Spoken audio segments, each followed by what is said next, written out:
In June 2014, an experienced caver named Johann Westhauser entered the Riesending-Schachthöhle in Bavaria, Germany. Within hours, his story would be remembered as the deepest cave rescue in history. Riesending was no ordinary cave.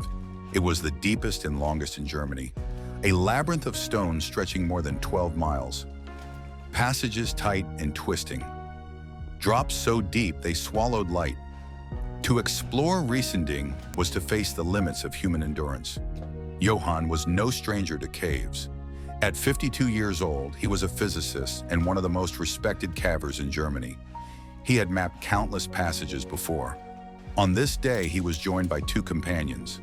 Together, they went down, deeper and deeper into the mountain, step by step, rope by rope, until they reached nearly 1,000 meters below the surface. And then disaster struck. A rock, loosened from above, crashed down in the narrow shaft. It struck Johann on the head. The impact was devastating. Blood poured. His skull fractured. Pain exploded through the dark. The other two cavers froze. They were trapped almost a full kilometer underground, with one of their team gravely injured. Can you imagine the silence in that moment? The air heavy with dust. One man unconscious. The others realizing help was days away. The companions had no choice. One stayed with Johann. The other began the brutal climb back up. Hours of crawling, climbing, squeezing through shafts barely wide enough for a human body. It took 11 hours just to reach the surface.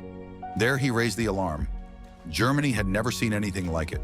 A rescue that deep was nearly impossible, but they had to try.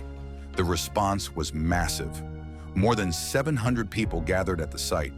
Cavers, firefighters, medics, soldiers. Specialists arrived from Austria, Switzerland, even Italy. Each knew the risks.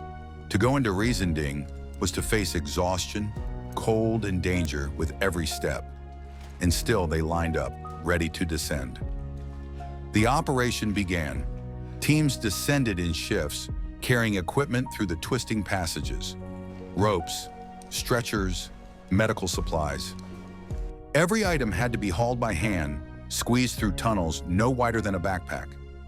The journey to reach Johann took 10 to 12 hours, and every rescuer knew they would need the same time to climb back out. When they reached him, Johann was alive, but barely. His head wound was severe. He drifted in and out of consciousness. Doctors treated him in the darkness, giving fluids, medicine, and hope. But the challenge was not just to keep him alive, it was to move him. How do you carry a man strapped to a stretcher through 1,000 meters of stone? Passages only wide enough for a crawling body. Vertical shafts where ropes were the only way up. Every step forward took hours. Every meter of progress cost sweat, blood, and strength. For days, Johann lay in the stretcher while rescuers dragged, pulled, and lifted him inch by inch. The passages were so tight that they had to rotate the stretcher sideways, sometimes upside down. Each maneuver took dozens of hands, perfectly timed. At one point, they used a rope and pulley system so complex it looked like something built for space missions. Every mistake could have killed him.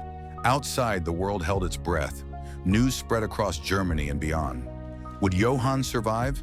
Could anyone really make it out from 1,000 meters below? The operation stretched into 11 long days.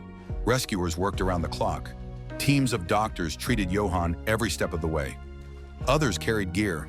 Others dug out narrow spots to widen the path. Mud stuck to everything. Water dripped from the stone. The cold bit through gloves and clothing.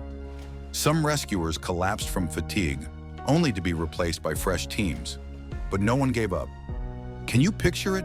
Crawling for hours in the dark, dragging a stretcher, knowing failure meant leaving a man behind. And then finally, after 11 days, light broke through. The stretcher emerged from the mouth of Riesending. Johann Westhauser was alive. Bruised, broken, but breathing. It was the deepest and most complex cave rescue ever completed. More than 700 rescuers had risked their lives. Millions watched, and one man was carried back from the edge of death. The cave that almost became his tomb instead became the site of survival. He went in as a caver. He came out as a miracle.